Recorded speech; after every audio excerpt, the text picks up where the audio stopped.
In the patch 5.0.0, a new set of 9 perks was introduced to Dead by Daylight. 6 of them are for Survivor and 3 of them are for Killer, but none of them are really meta-breaking, with the exception of maybe Lethal Pursuer on certain killers. One of those perks, brought to us by Jill Valentine, is called Blast Mine. When you complete 66% of a generator progress, you gain the ability to trap a generator for 45 seconds. If the killer tries to kick the trapped generator during this time, they will be stunned for 5 seconds. Seems like a rather innocuous perk on any given day, right? You, as a survivor, do your objective and get rewarded with a fun perk to blow up the killer for a laugh. You buy 5 seconds for your team when it works, and if it doesn't, well, no harm, no foul. The perk is quite fun to use, pairs well with things like Repressed Alliance, Red Herring, and even Sprint Burst. It can easily slot into any build by itself, and you gain the use of it by doing what you're going to do anyway. So what's the problem? I will state my opinion here. I think Blast Mine is overtuned. I think that the duration of 45 seconds is a bit too long. I think that if the mine was reduced to 30 or even 20 seconds at most, the perk's intended usage would be intact. However, because the timer is exactly equal to another perk, Pop Goes the Weasel, which coincidentally has to deal with kicking a generator to work, it becomes a problem. The issue lies in time management demands on the killer. Disregarding the time it takes to travel from a hook to a generator, the stun itself lasts 5 seconds. Because it is a stun, it interrupts your gen damaging process, which means you need to spend another 2 seconds kicking the gen again. This puts the time wasted for the killer up to 7 seconds. On top of this certain time wasted, there's uncertain time wasted. This includes decimals of a second before the stun begins and the amount of time you spend moving back into the generator's damage range, since the stun actually pushes you back a bit. After all this, the total can be reasonably rounded up to 8 seconds or close enough that it doesn't matter. So 8 seconds. If I'm kicking a generator with Pop, I regress it by 25%, but it only costs me the 2-second kick time. If I kick another gen with Pop, but this one is trapped, it costs me 8 seconds. But not only that, it blinds and deafens me for about 5 out of 8 of those seconds. This could cause me to miss things like unhooks, tinkerer procs, generator completions, or any other important visual or audible information. Another point to bring up is that during that 8 seconds, if there are 2 other survivors working on a generator, they can complete 14 seconds of gen work. That is 17.5% of a generator. If one of them is using Prove Thyself, a perk that's becoming more and more popular these days, the number moves from 17.5 to 20%. So that reduces the time investment value of the regression of Pop from 25% to 5%. Or from 20 to 5% if you were to factor in the base 2-second kick time. This is from a single perk on the Survivor side. 1 perk out of 16 total perks possible on the Survivor team to counter 1 perk out of 4 total perks possible on the Killer team. And don't forget that all of this ignores any resilience, toolboxes, fast track, or anything else that might affect gen speed. And as the cherry on top of all of this, Blast Mine gets refunded if it doesn't get activated, which means you can use it on the next gen if you wanted to.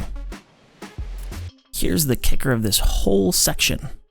I don't think that this is the part of the perk that's overtuned. I'm not opposed to perks for Survivor that counters a killer's power or perk build. There's nothing wrong with this as a concept or in practice. However, recall what I said at the start. Blast Mine lasts 45 seconds. This is too long for the amount of gain it grants you.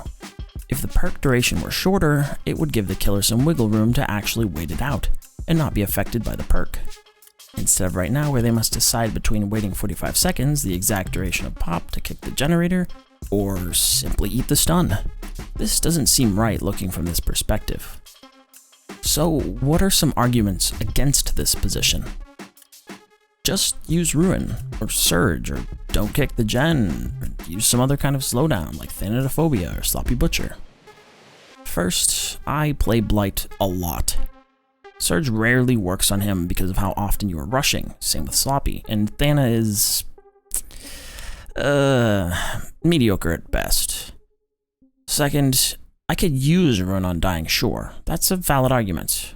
However, I would like to bring up a counterpoint of the difference between Ruin and Pop and why someone would use one over the other. Ruin is incredibly strong. It can carry even the most difficult of games if left untouched. Undying doubles up the life of this insanely strong perk. But Ruin can be completely nullified. You break the totem or two if you use Undying, and suddenly the perk slot is dead. Contrary to Pop goes the Weasel, which is based off of whether or not you can get a hook. It's a flat reduction of gen progress, but it's reliable since it can't be cleansed. The trade-off is that it has a duration, which requires the killer to use it or lose it. If you look into it, losing it is the much more likely outcome. The total number of times you can use Pop is 12. However, the final 2 hooks are not likely going to produce a real pop since the game is essentially done. So knock it down to 10.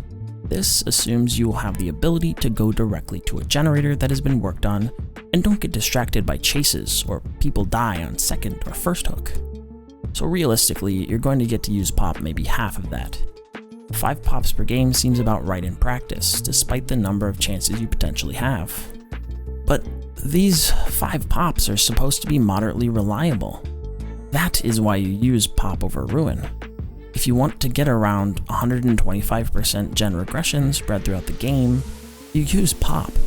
If you want potentially much more, or, much less, you use Ruin. Personally, I like reliability over risk, but that's just me. It's a meme perk. Why would a meme perk be OP or need a nerf? Do you hate fun? No, I don't hate fun. I also don't buy into the fact that it's only a meme perk. Listen, I enjoy the existence of this perk.